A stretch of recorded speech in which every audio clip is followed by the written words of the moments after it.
go. You might get a little pop-up. You have to confirm it's recording. But hi, everyone. I think I know most folks here, but my name is Megan Marshall. I'm the Student Life and Events Coordinator for the Southern California TCSPP campuses, and I'll be facilitating today's First Gen panel in honor of Women's History Month. I'm really excited to hear from you all, hear from some amazing women. They all identify as First Gen students, and they're all a part of the TCSPP community. So I'm really excited to get into it. We'll get into introductions in just a moment. But I did want to start off by thanking the SoCal Chicago School Student Association and the Office for the Dean of Student Success, who helped plan today's event. They were super helpful in that. For today's agenda, just so you all know, each of our panelists will introduce themselves, then I'll facilitate some questions, and then I'll also leave some time at the end for any of you who may have questions from any of our audience members. So if you have any questions throughout, you can also drop it in the chat, and I'll try to read that later once I've concluded my questions. Perfect. Oh, one other thing, if you could all remain on mute throughout the event, that would be super helpful, just so that we can hear our panelists share their really awesome thoughts. But thank you all. So panelists, let's get started with introductions. If you could please share your name and your position at TCSPP, that'd be great. If you want to share anything else, a fun fact, it's up to you. Love it. Dr. Friedman, can we have you start? Sure. Hi, everyone. My name is Dr. Lauren Friedman. I am the Director for Student Success here at the Chicago School.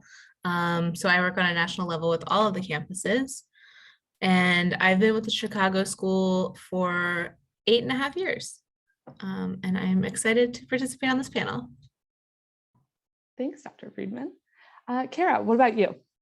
Awesome. Hi, everybody. My name is Kara. I'm one of the student support counselors for the DC campus. I'm also the ADA liaison for the DC campus, and I'm also the interim chair of our diversity advisory board. And I've been at TCSPP for going on 3 years now.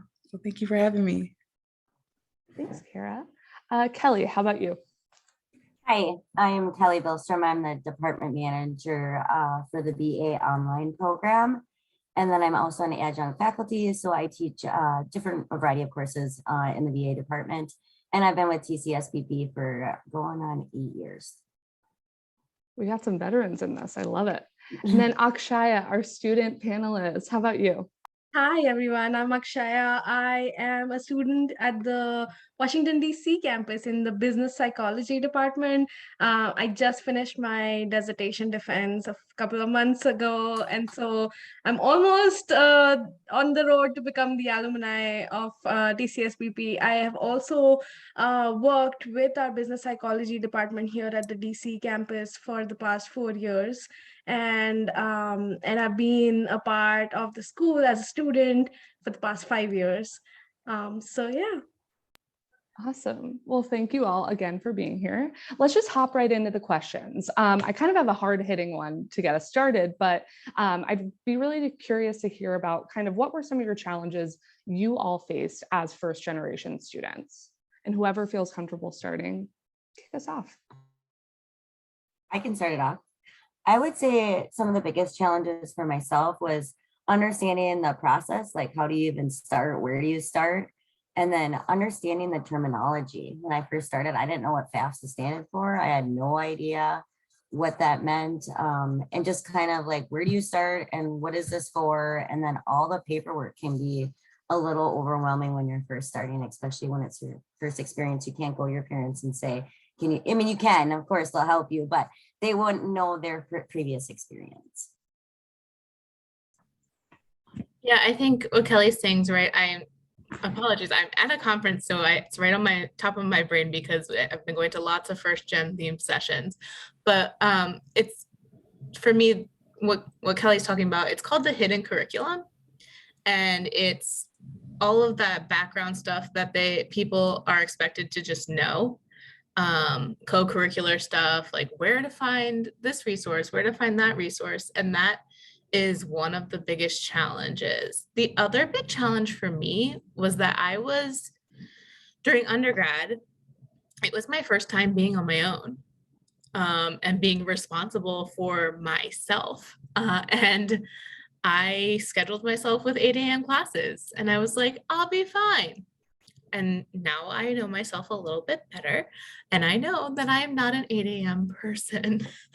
But if you look at my transcript from my freshman year of college, you'll also be able to know that I am not an 8 a.m. person. So my challenge was being responsible for myself and understanding myself. And I think that transitioned also into grad school, being a first gen grad student, because my family literally had no idea what I was doing and why I was doing it. And so having to navigate big things like the dissertation, like my family had no idea what a dissertation was or why it was important. And so having to navigate those things on my own was a challenge for me. And I would add to that, and I agree with their experiences because I went through something similar. But just to add to it, I am an international student here, so my journey was completely different from what I had been experiencing in education wise in my life, and so my transition itself was very different, and I would say a little difficult, but it wasn't impossible. And so the challenge was that, the transition was something that I had to take on by myself without, I mean, I had support, but without an understanding or, people actually knowing what I'm doing. For sure, I had no idea about the language of education system here. So it was a completely new jargon, a new dictionary I had to create, and these hidden curriculums that Dr. Friedman was just mentioning. For me, they were completely new, and so thankfully I had like the right kind of support to teach me about all these things. But the challenge for sure was to figure out on your own, and that was, I mean, to an extent, know you have to do that in grad school, but it's a bit more challenging when there are not many people around you who can share that wisdom with you. And so I think that was one of my bigger challenges. Kara, was there anything you wanted to add to that? I was just going to echo. I was actually going to wait for the next question because it more so. Perfect. Let's get into it then, Kara. So my next question was going to be, what is something you wish you knew before you began your undergraduate or graduate program?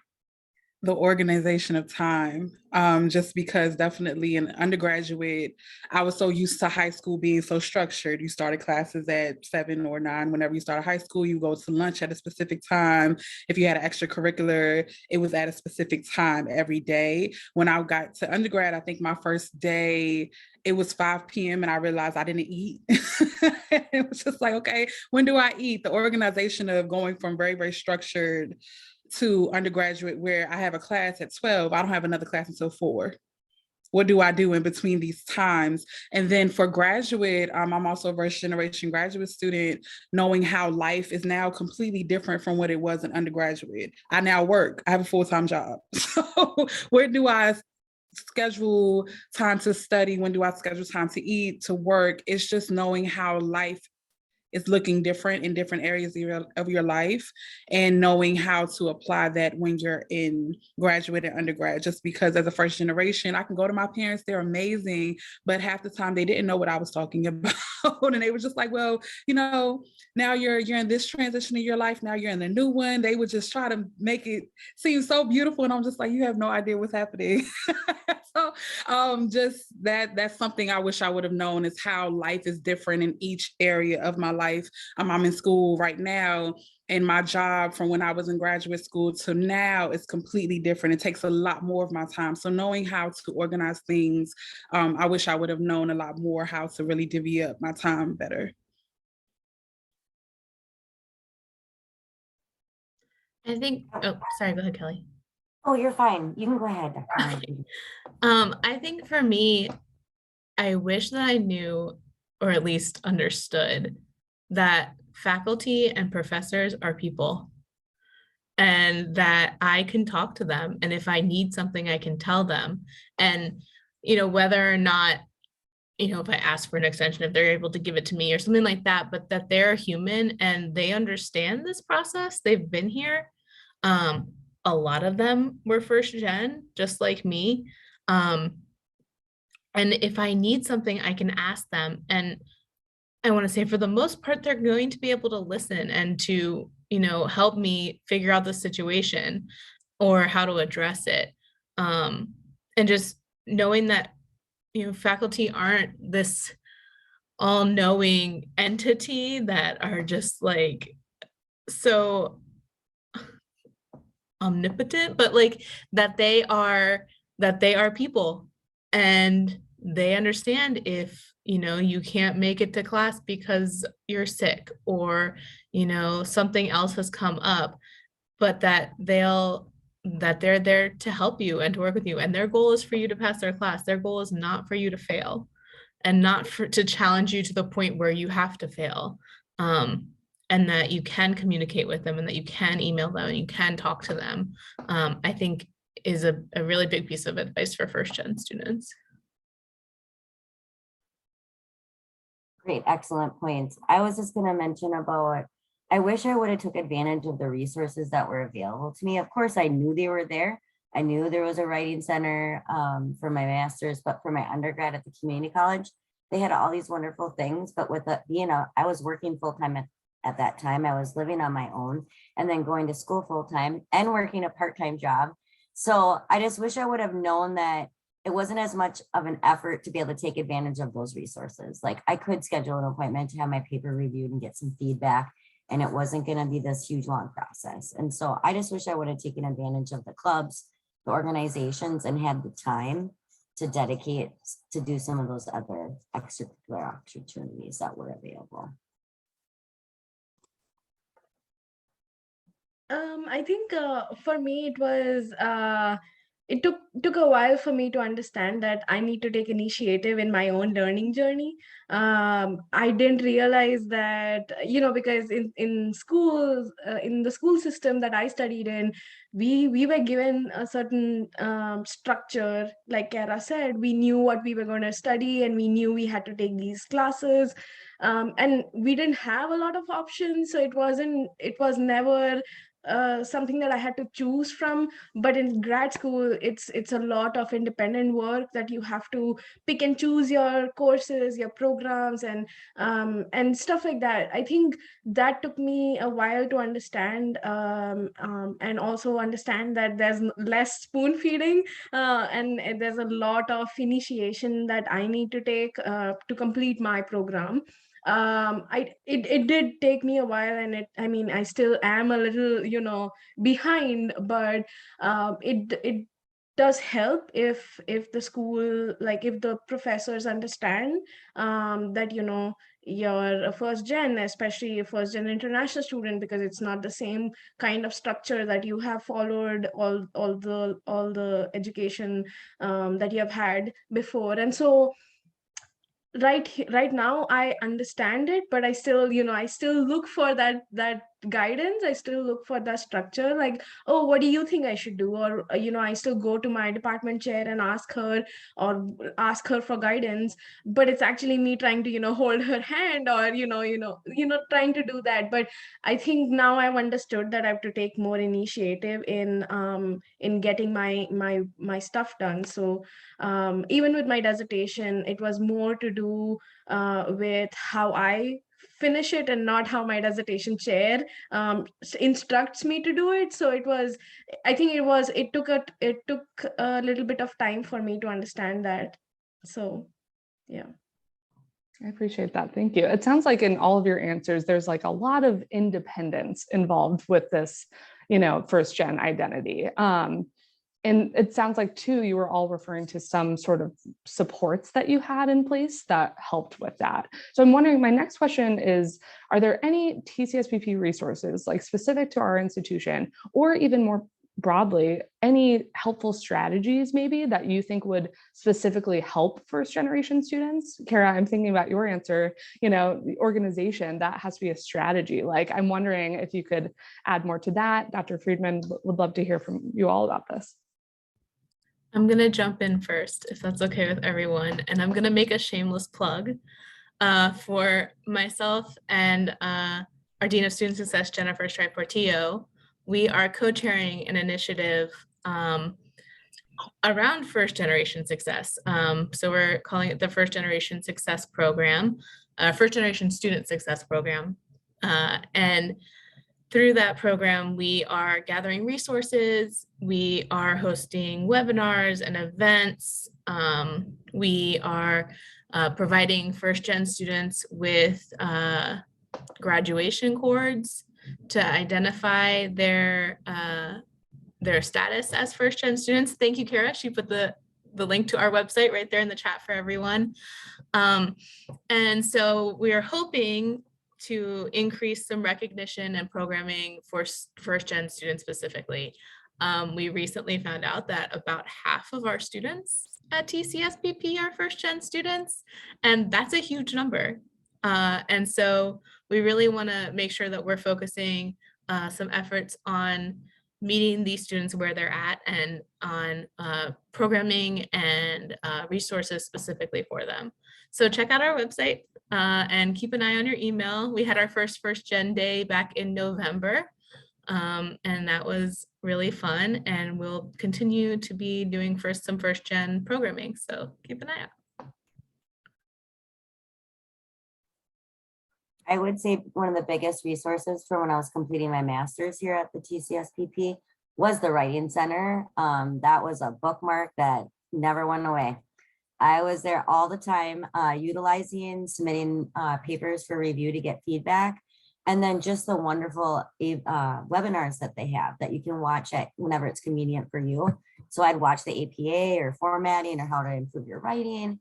And so I would say the online Writing Center. And then of course the first gen clubs, just like Dr. Friedman said, I am the co-chair for the BA first gen club. So I think it's great the more programming that we can have and the more resources available to help them in their path when they're starting, because it is a struggle. Your first term is the most difficult. I will also make a shameless plug for student support. As a student support counselor, we are here to literally serve all students, especially at TCSPP. If we don't know, we find the answer for you. So we're literally here. If you don't know who to come to us firsthand. I know every campus has student support, so please, we are different from faculty advisors, so technically we are outside of your department, but we do work with your department to make sure that you have everything, or students have everything that they need. So student support definitely for TCSPP resource. We are here to literally be your first contact for everything. As a student, I have accessed all of these and I can vouch for it. Dr. Friedman, go ahead. I can talk after your point. I'm sorry. One thing that I thought of that is a really big resource that I know students often overlook is the academic catalog. I know it sounds really boring to go and read through the catalog and learn all the policies, and it's long and it's policy, and I'm the only policy nerd I'm sure here, so I Megan maybe based on that face, but read the catalog is a big piece of advice, and it's a big resource. It's got all of our institutional policies, everything that the institution expects of the students, and that the students should expect of the university. It's all in the academic catalog. And I think first-gen students probably don't know that, and don't know that the catalog exists until something happens that makes them get directed to it. So that is a resource I think that can be really helpful for first-gen. And I'm sorry that I interrupted you, actually. Not at all. You made a very important point, and I was actually going towards the same lines. I have had the opportunity to talk to students and understand what challenges they have had in school, especially if someone has been referred to SAC and some academic compartment or integrity issues that they've had, and I really think that goes back to how students take their responsibility as a student seriously or not, and so it's about going through the student handbook, it's going through the catalog, and actually using all the resources that we have on the portal to the fullest extent. So I understood like that part early on. So because I was already this was a new process for me, and so I was so clueless that I had to go through these to just understand everything. And so that did help me a lot. I think as coming from a country that didn't have the best of technological resources in our school system, I've only had libraries with physical textbooks. And so for me, the biggest resource as a PhD student was the library, especially during COVID, when I could access the library online. The interlibrary loan system, all these features are new to me, and they were very helpful through my process. They still are. If I need to look up something for my work, I can directly go to the library and access so many resources, so many texts, so many journals. And I think students need to figure that out first before they jump into their coursework. And so I do think that the school provides a lot of these resources. It's just that I guess the school can be a little better in publicizing it, in making sure that all the students know about it, and the information actually reaches them. We know that we have student support counselors, we have good enough resources even with the writing center, but students do not necessarily choose that as their first option. And even for me, until someone suggested or showed it in the class that there is a writing center and I could actually submit a paper there, I did not know. And so it's just that I guess we need better publicizing and marketing of these resources to reach all students, because there are students who are overwhelmed with their coursework, and so it becomes difficult for students to keep it in their mind, to access these resources. But I do think that the school has the best of the best resources, and I mean, I have been successful in using all of them, and I finished my dissertation. So I think it's just that students need to know better, and I guess the school can publicize it better. Yeah.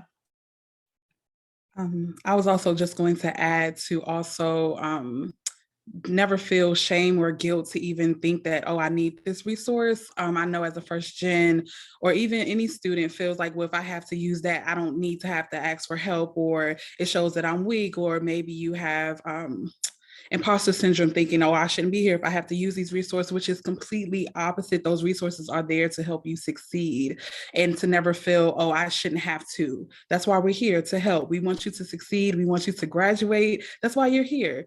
So never feel any type of stigma that, oh, I shouldn't have to, or I'm going to be looked down upon, or somebody's going to judge me. I hear that all the time, where if I have to ask for help, is it going to negatively impact me in my program? No, it's not. We love for you to come to us. Faculty loves when you ask questions, because it shows that you're invested emotionally, professionally, personally, that you want to succeed. So I would just like to add, in terms of resources, never feel like you should have some shame or guilt, or that we're going to look at you negatively because we're offering it. That's very hypocritical of us.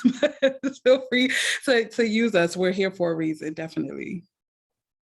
I love that. Thank you, Kara. And thank you all for those answers. A couple of things I picked up on. I'm going a little off script, but I did hear some of you say that, like extracurriculars really could help benefit students and first gen students in particular. So Kelly, I'd love to hear more about like your BA club, if you would love, if you'd be able to talk about that, or in general, how you all feel that, having things outside of the classroom may help the first gen experience as well. Yeah, the BA department actually offers a BA psychology club. So all students in the BA program are invited to join the club. And then they do a variety of different panels comes, and she has speakers.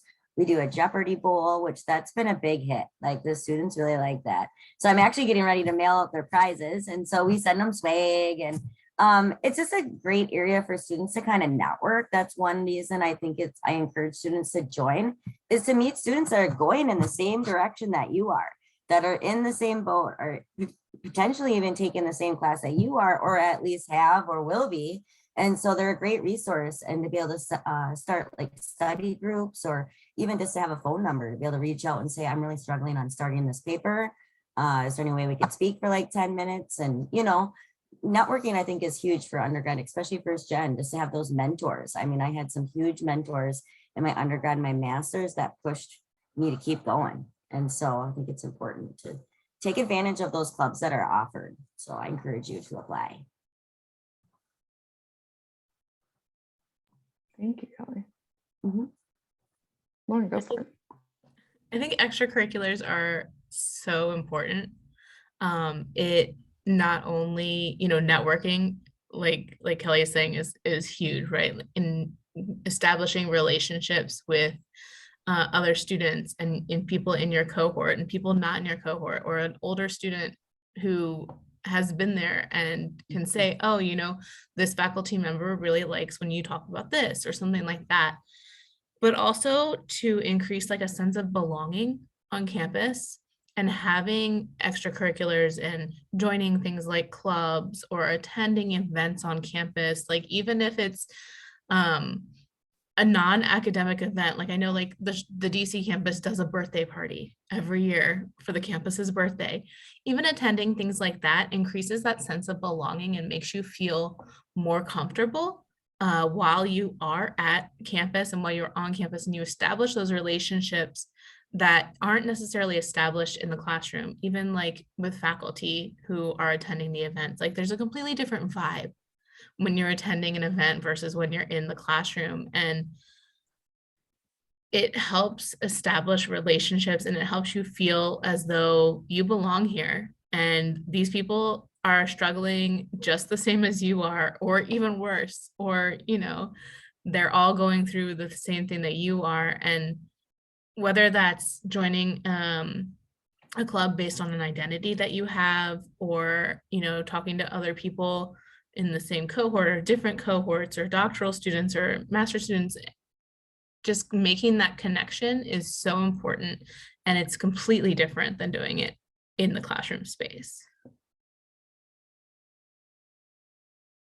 I completely agree. It also gives you balance, because we all need balance, especially as a first gen or just in college, undergrad, graduate, to have that sense of community and overall campus morale of I'm having a good time, I'm studying, but also networking. To be transparent, the reason why I was in student support is because I was referred for a job a few years ago by somebody in an organization from undergrad. So that networking component can help you. Now I'm 8 years removed, showing my age, from undergrad, and I'm still reaping the benefits from those connections in those organizations. So I would always say, if as much as you feel like, oh, I don't have the time, you can make it, and it will benefit you so much further down the line. And also create that balance between studying, cramming, and to actually just have some self-care and some downtime to really connect with your peers, professors, and just having a good time. I would just add to that I keep coming back to the fact that, you know, I'm an international student, but I call my DC campus my family, away from my you know, actual family back home. And so I'm totally in awe of the DC campus and everyone on campus, because it's the sense of community that is actually you know, seen in these events, and it's the relationships that I value the most. And so as a student, as an international student here, I think this was one of the factors that, you know, drew me more to the Chicago school. And so it was easier for me to transition and assimilate into this culture, which is a big thing. And like Kelly was saying, I depended on my peers a lot on mentoring, because like I said, it was a new education culture. And so this academic culture that I was now, you know, a part of, it was easier for me to hear it from my peers than from my professors. And it was it was a sense that, okay, if they can do it, I think I can too. And for example, we attended, me and my cohort, we attended a dissertation writing workshop, and we met a few students who were a few semesters ahead of us. They had so many resources to share with us for our comprehensive exams, that we wouldn't have passed with good marks or good standing in the comps, because their resources were probably the only thing we went prepared with. And so I think such elements were only possible because we were doing, we were participating in activities and talking to other people, and we were not just in that mindset that, oh, let's just stick to our cohort. And so even though we have smaller events, or we have very specific events, it's geared towards helping students to broaden their horizon. And I think that gave me an opportunity not only to gain experience in my own coursework, but also in elsewhere. Like, I became a part of other organizations and went to conferences around the country because of my peers. And so that kind of peer mentoring I really depended on, and I think that that helped me succeed. And so I think it's really important as a student to hone on these on these little experiences. And so I agree with, and Dr. Friedman and Kara, they have seen me on campus, and they know that I love to mingle. And so it's really it's a really nice environment that they have created for students like me. And so I really thank them. Great. Thank you all so much. I'm going to shift gears just a little bit. I got to bring us back to Women's History Month. You're all women, you're all first-gen students. So I'm kind of curious if you feel like your two identities as a woman and as a first-generation student, if they intersect or impact one another in any, palpable ways that you have seen in your own life.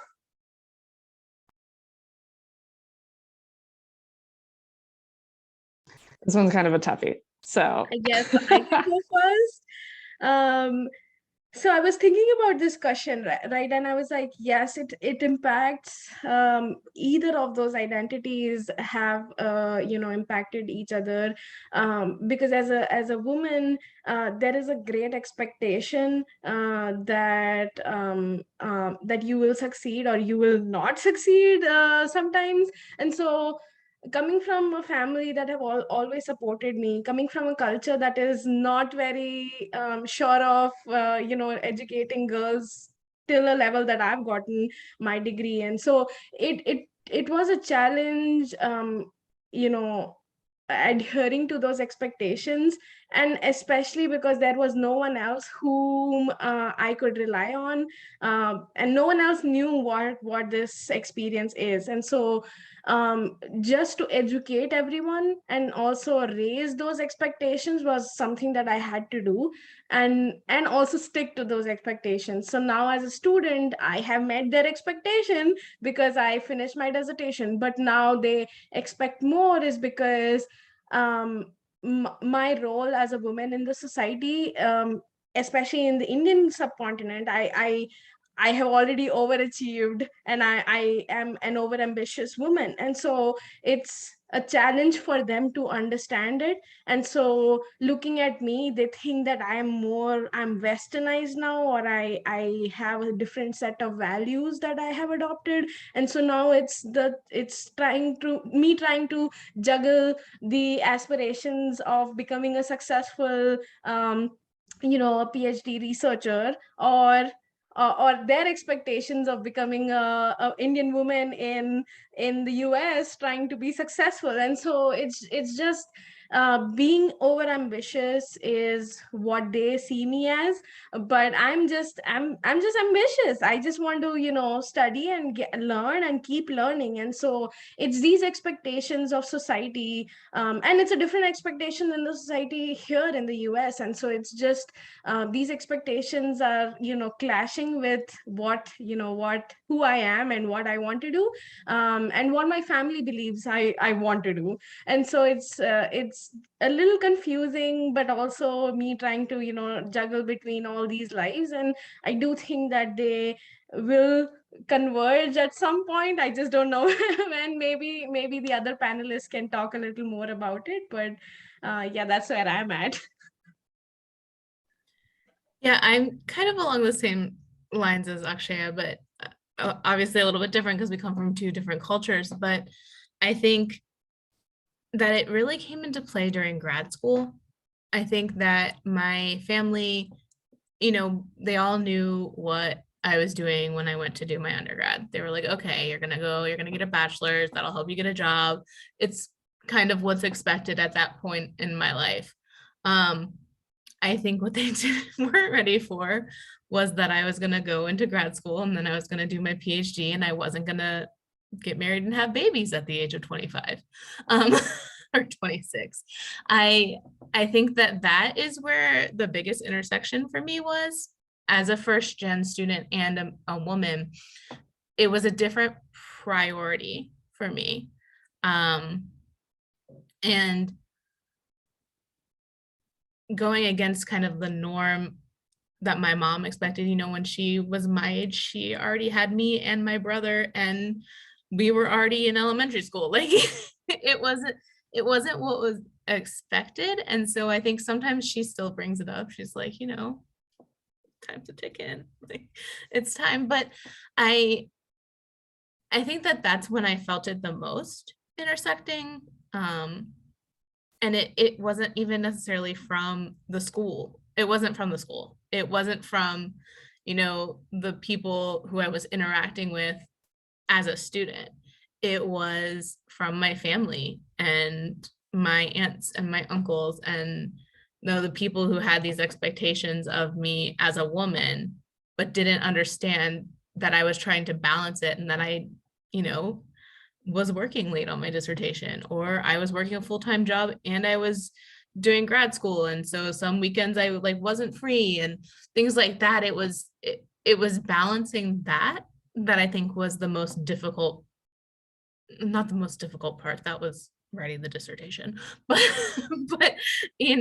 that really took the balancing and really brought that dual identity to the forefront for me. And I think, like Akshaya was saying, it was kind of like a prioritization and the overachiever bit and those kinds of things that were really what were playing a part. I agree with both of you. I was in similar situations. Like I didn't have my first job till I was 35. So yeah, I waited as well. But I would say it impacted me just because it pushed me harder. It made me want more for my life than my dad or my mom had an opportunity for. My dad was a line worker. When I went to college for my undergrad, for my associates, I actually made him go to college with me and go to the adult basic ed and get his GED. So I thought, well, I'm going to school and I have this opportunity. Now you're going to have the opportunity. So he actually got his GED when he was like, I don't know, 43 or something. So I was so proud. I even had a party for him and everything because I was so proud of him to go back and get it, But yeah, I would say it just pushed me harder is how it impacted me. It made me want more for my life and my children.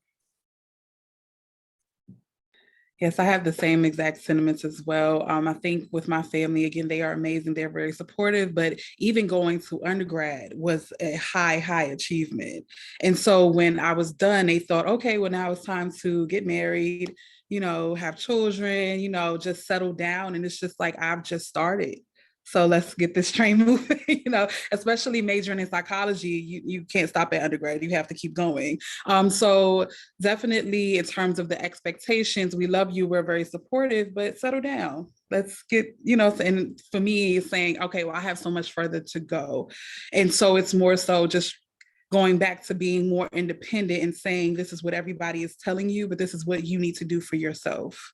And moving further as a first generation African-American woman, getting graduate degrees. I'm in school now. So it's just making sure I get everything I need to get done for myself so that when I go to sleep at night, I am at peace, regardless of who I am, to whoever. I love that. Thank you all for sharing. I am thinking like moving forward, Carrie, you're like, there's so much more to go. I'm wondering, what are all of your like ultimate career goals? Like, what do you hope to accomplish in your field? Maybe how does your identity as a first generation student help to shape those ultimate goals? I want to be transparent. I am all over the place. So when I first finished my graduate degree in 2014, I definitely wanted to get my PsyD. But in one of my ethics classes, I realized that I didn't want to do that. I actually wanted to go into art therapy because I'm also an artist. So I'm working on my art degree right now. But then as I look at Indeed to see how many people are actually inquiring me for art therapists, it's just like, maybe I need to shift a little bit. So right now, I love student support. I love higher education. So staying along this path right now, but next year may be completely different. So that's just to encourage people. You don't have to always have a distinct plan. It's completely fine. Just as long as in the moment you're doing what you need to do, it's fine. But right now, to be transparent, I don't really have a distinct where I'm going to end up. I'm in school. When I finish, I'll figure it out. I'm right there with you, Kara. And I think this is a really unfair question to ask when my boss is on the call. So sorry. No. I don't know where I want to go. And I think I've talked about this with my students too when I teach, is I got a degree. I have my PhD. I've been working here for 8.5 years in different positions, and I've been student, I've been faculty, I've been staff. I love higher ed. I love the field, and I think it's a super important field, but I don't know what I want to do with my life. And I'm, trying to figure that out. Oh, thank you, Jennifer. I saw her chat. So that's great. I don't know. And, I have my eye out all the time, of course. And when I see something that's appealing to me, I look into it more, but it's not, I don't know. I don't know what I want. And I didn't go into a field like clinical psychology where, there are some fields where you go into it and at the end of the day, I'm going to be a clinical psychologist. I've dedicated a lot of my life to this and to my field, I know. But for me, my degree is organizational leadership. I can lead anywhere. So I think, I don't know, but I think that's okay. And if there's other people out there that don't know, just know I am in the same boat. And even Dean Strick-Portillo put in the chat that she doesn't know where she wants to go either. So, she's a dean. There you go. But I'm right there with you, Kara.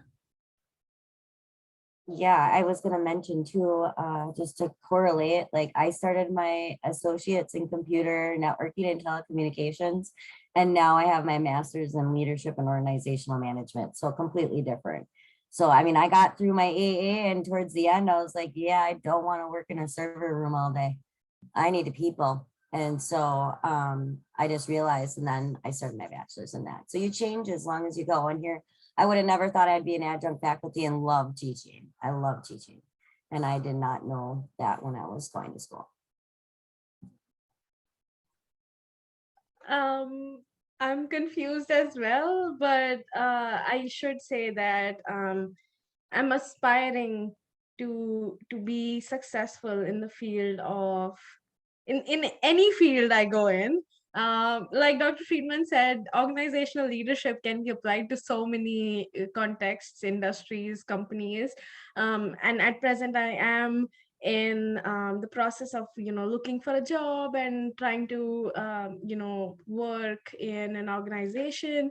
But I've always been very interested in academics and educational institutes, and I do think that I eventually will come back. I am participating in the Preparing Future Faculty program that the Chicago School is providing, and so hoping that that gives me an option to come back to teaching someday, and supporting future students, and just imparting knowledge that I gain along the way, and my experiences. And I think I don't know if you guys realize, but I love talking and I love sharing my experience. And so I think it's just that environment that I want to be in, whether it be in an organization or in an academic institution. I just want to be able to keep learning, keep growing, and hopefully become, successful each day. And I think that I am successful today, but I just want to keep growing myself in any field that I go in. I have I have stuck to psychology and business psychology, to be specific, and so hoping that thanks, Dr. Friedman. I just read your chat. Thank you. And I think it's people like you all who push me, and we push each other to become better people and better educators, I guess. And I think it's the experience that I will pick up on the way that I want to share later on. So my ultimate career goal would be to come back to an academic institution and teach more students and support more students in their journeys. But for now, I'm looking for jobs in organizations to help organizations become better and efficient. And so that's where I'm heading. Yeah. I love and I it. think, Yeah, go go for it, Kara. I was going to say, I think a misconception as a first gen was that, oh, I major in this specific degree, so I need to go in this specific direction. And that's not the case. As you can see, as all the panelists have said, we started in one direction and we're completely different. When I first finished graduate, I would have never thought of student support. Student support is a fairly new field. So the field that you may want to be in may have not even been created yet, or you are the one who starts it in the forefront. So I would just say, as a first gen, know that you can take your degree and apply it to whatever you see fit. Just as long as you're happy and you're making, ends meet and things are happening for you, don't feel like you have to be stuck in a specific space just because you are in a specific space.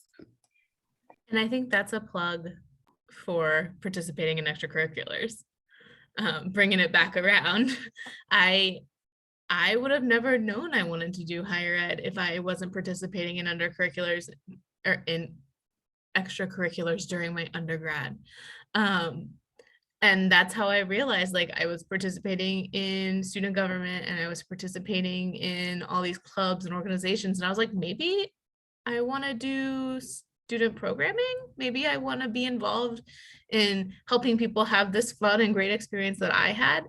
And I think extracurriculars can help you explore the different facets and to see how you can apply what you're learning in the classroom in different ways and in different experiences.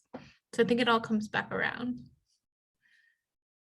I love that. That was so nice. I agree. I think that, like, I definitely don't have an ultimate career goal. So I love that you all are saying that it's important that you just follow your heart, not to sound cheesy, but like follow your heart and listen to yourself and learn and grow within yourself to find where you fit. I love that. I'm going to stop talking. I'm going to open it up to our audience members, see if we have any questions for these last 10 minutes or so with all of our panelists. Any guest questions? Can I just read what please Portillo, but yes, in the chat box, in case anybody is watching the recording and doesn't see the chat box, Jennifer Portillo added, it's important to normalize not knowing one's ultimate professional goal. To Akshaya's point, continued growth and development is the goal. Growing and developing and changing one's mind is part of growing up. And I think that's such a great, succinct way to put it. So thank you. that was beautiful. And it sounded way less cheesy than me saying follow your heart, but I stand by it. It's fine. Any audience questions? If not, I have a couple more questions or yeah. Okay, let's see. We have a chat. Jacqueline added, that's so hard because we're continually asked the ultimate goal as if there's a correct answer. And yes, the way I asked that also made it seem like that. But I swear I wasn't trying to do that. But it's so true. It's something that we're asked at a very young age of like, what do you want to be when you grow up? It's like, I don't know. I still don't know. Lifelong learning. Yep, absolutely. And I think that's partially cultural too. And I think it's also really for women asked a lot too. Because it's like, well, do you plan to be a stay-at-home mom? Or what do you plan to do?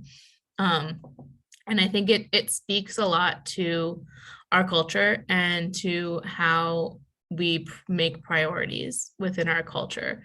Like, okay, we know that you're gonna have a job. What's it gonna be? Is it gonna be, in an office where you can take care of your family? You can work 9 to 5, pick them up from school, go make them dinner, and then put them to bed, and then have time for your like. Or are you going to be one of those people that, has a blue collar job and has to work a lot of hours and never gets to see their family? So I think it's cultural, and it takes on different perspectives based on your various identities. And I agree, it makes it so hard because we're always asked that question. At a very young age as well. I think the expectations of women and those who identify as women are put on since we can talk. And it's just like, okay, well, this is what you want me to do, but look at the structure of the culture. Like at 18, what is your major going to be? This is what you want to do. I literally couldn't leave school for 8 hours out of the day or I would get reprimanded. So I have no freedom, but now you want me the freedom to you will give me the freedom to choose anything. It's just reconstructing how we actually are giving expectations to women, and then also what we are actually expecting given the context of how they grew up, different demographics, especially there's different cultural, it's like this culture, but then different parts of the United States and even outside of the United States, cultural expectations are completely different. So just taking that into consideration. Yeah, and also to add to that expectation, it's um, after finishing your graduate school, now the expectations are, oh, why would you stay at home? And why wouldn't you work?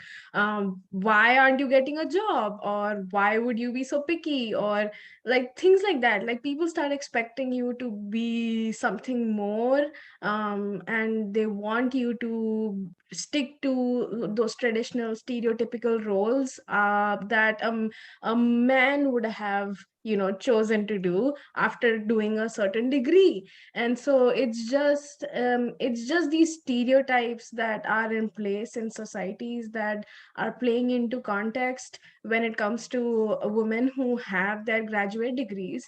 We can choose to be a stay-at-home mom, or we could choose to do blue collar jobs or any kind of work. And so it should not be an expectation of the degree that you completed, or the type of course you did, or the experiences you've had. And I think that's, like, for example, I'm at a position where I need to get a job, or else I would have to go back to my country, and that would be a big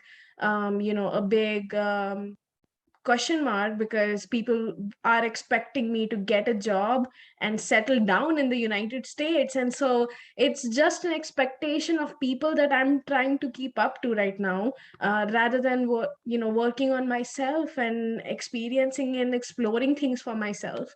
And so I think it's more than just getting a degree at this point. It's about you know uh, it's about these expectations, external and sometimes internal. Like I have expectations from myself, and I think keeping up to those expectations is also a challenge. And at every point I'm juggling, and I'm trying to learn, and I'm trying to explore, but then at a certain point you have to pick from all the options you have, and just stick to it until you realize, oh, this is probably not for me, and then jump to the next experience. And so I think it's all of these factors playing into picture when it comes to your experiences and what you are going to do. Yes, culturally the expectations are very different, and I'm experiencing it every day. When I talk to people from back home, their expectation of me is different from what my people here are hoping for me to do. And so it's different, and it's basically understanding of how you would go through, experiencing these expectations at every level. That's great. Thank you all for sharing. I don't know if we have any last minute audience questions, but if we don't, panelists, I'm wondering if you have any final thoughts that you'd like to share. Ooh, we do have one question. So before we go to final thoughts, Rachel asked, when you were going through challenging experience of trying to balance your different identities, particularly first gen and as a woman, what helped you most during that time? How can we support our own students when they are struggling? Thanks, Rachel.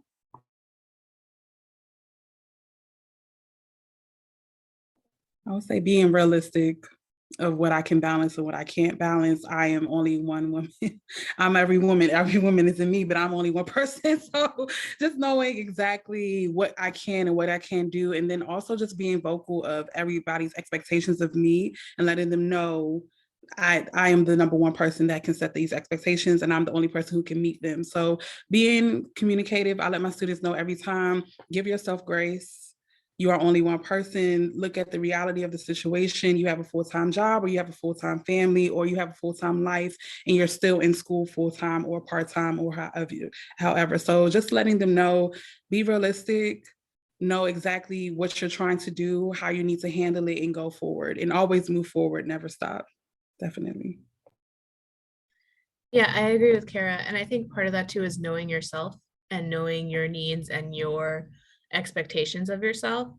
And I am realizing that kind of what I've been saying maybe is saying like you can't do both. You can't do both being a mother and being a student and balance it all, but you can, and you know yourself more than anybody else. So, you know what you're capable of, and you know how much room you have on your plate, how much space you have in your cup. You know what and how you want to fill that. And when you're going through the buffet of life, and you can pick out, I want to do this and a little bit of this, but I want a lot of this, you can balance all those things. And having resources in place to help you with those different identities and those different parts of your life. And if you are struggling to balance them, reaching out for help. And I think that going back to what we were saying earlier, we're always afraid to ask for help, but we don't have to be. And you'd be surprised at the number of resources that are available. One of the ones that I work with every day is we provide assistance and resources and accommodations to pregnant students and pregnant and related conditions. And that's something that, if I was pregnant during my program, I would want to know about. And the only way to find out about it is to research it and look it up myself, or to ask. All of my student support counselors know that exists.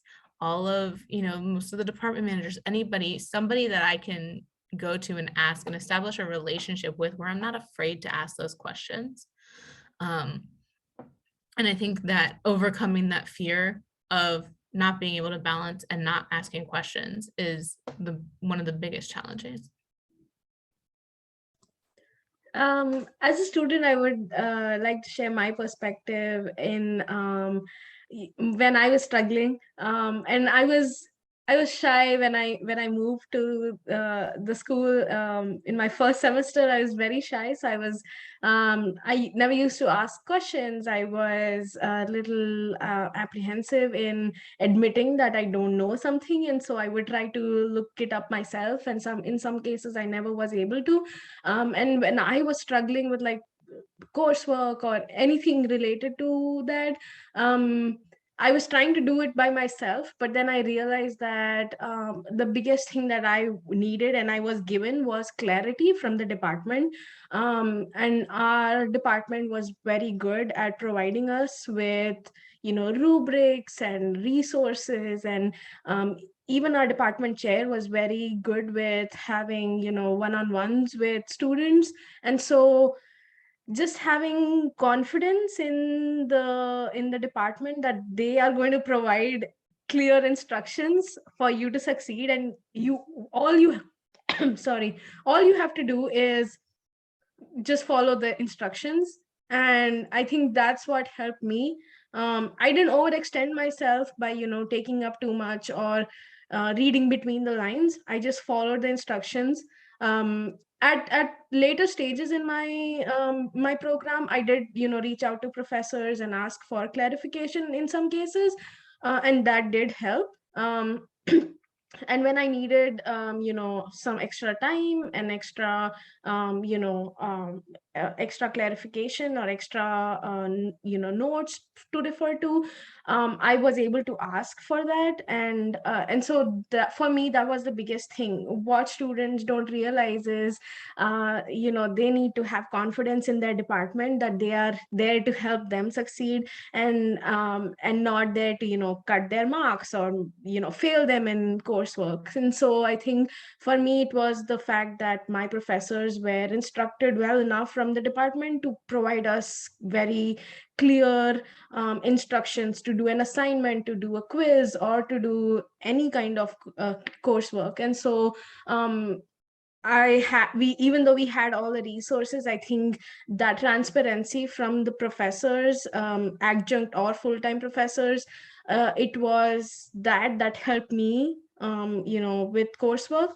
And I think that was important for me. And I see a lot of students struggling because they are, either shy in communicating, or they think that they will be, questioned, or their intentions will be questioned. But again, I feel like it's what you need to do to succeed. And at that point, I just followed instructions because I was good at it.